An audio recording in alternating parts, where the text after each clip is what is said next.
What's up guys, welcome to the channel. Stay tuned because today we're going to be talking about the Sony 24mm 1.8 Zeiss? Zeiss.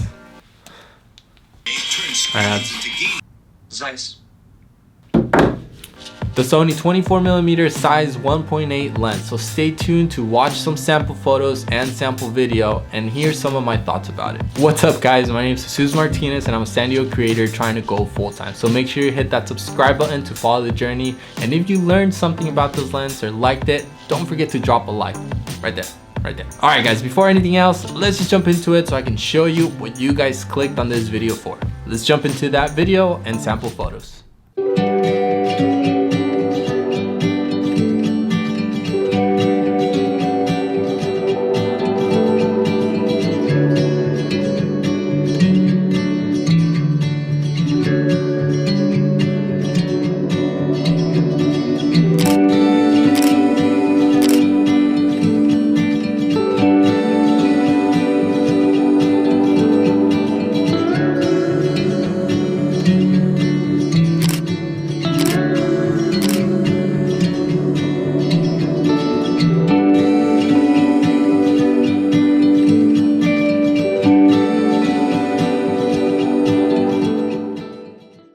Alright, so before anybody says anything, I want to mention that I shot most of these photos with the strobe. I really feel like a strobe pushes your photography, and I really wanted to show you guys what this lens was capable of doing. Some of these photos were natural light. I'm sure you guys can tell the difference, but for those of you that don't know how to shoot strobe, I actually made a simple tutorial on how to set up your flashes. I will link it up here or in the end.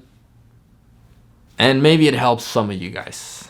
Alright. Let's jump into some of my thoughts. This lens is very fast at focusing, and that's something I haven't really realized after I switched to Sony, but the mirrorless focus on the Sony a64, it is insanely fast, and it's kind of unfair for me to call this lens very fast when I honestly haven't had any issues with any of my Sony lenses or the Sigma ones when it comes to focusing. This lens is very silent when it comes to focusing, and that is one pro for mirrorless because all these lenses from my a64, I haven't had that issue.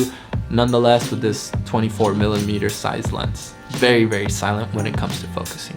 The lens is very lightweight, very compact. Like this is the lens. It almost fits in my hand, 2 hands. Very small lens. I loved it. Now, there is a Canon 24mm, that pancake one, that was my favorite one. Is super tiny, but still that's on a DSLR, and that one only opened to 2.8 while this one opens to a 1.8 aperture. On the Sony lens, this thing is a beast.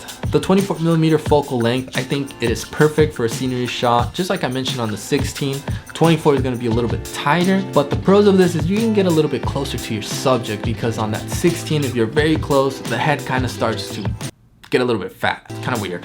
But with 24, it has a little bit less of that effect, and therefore I think it's a great lens for a scenery shot. Now for these photos, we actually went to Balboa Park here in San Diego, and unfortunately there were some events going on. It was insanely packed, and we really didn't get the chance to photograph some spots that I wanted. There was also some construction going on. Definitely scout your spots and know what events are going on before you go shoot. Lesson learned. Now, if I had any cons to say about this lens, I would have to say that it is very expensive brand new.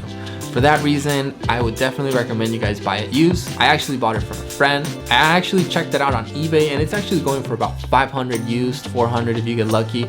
Brand new, it is above $1,000. So definitely, I think it's worth it at the used price. At the new price, I think you can get better glass for that, or at least a better focal length than that. And if I had something really negative to say about this lens, which it's very hard, I would say it's not ideal for headshots. If that's what you're trying to go, maybe you're looking for corporate headshots or model headshots, like right here, I would not recommend this lens because that 24mm is going to be not that flattering. It's going to be a little bit too wide. So for that reason, I only recommend this lens if you're going to be shooting out in the forest, out by a really nice scenery place. Maybe you're doing some city photography and you want the buildings and everything focused along with your portrait. That's what this lens is for. Definitely not for close-up headshots. Now, if you guys find something interesting, learn something new today about this lens, don't forget to give it a like to this video and subscribe to the channel so you guys can keep updated with the future videos that I make. Now, let me know if you guys want me to compare these lenses. I've made a couple of these videos and it seems like you guys really love these for some reason. You guys just want to hear about lenses? Like, why? Anyways, if you guys want me to compare this lens, Let me know what you would like to see, and I'll see what I can make. Again, guys, thank you so much for watching. I really appreciate you guys. I can't believe we're past 300 subscribers. I've been on this for a while, but I'm the worst at posting, I feel like. New year, new me, New Year's resolution right here. 1 to 2 videos per week. Thank you for watching, and I'll see you on the next video.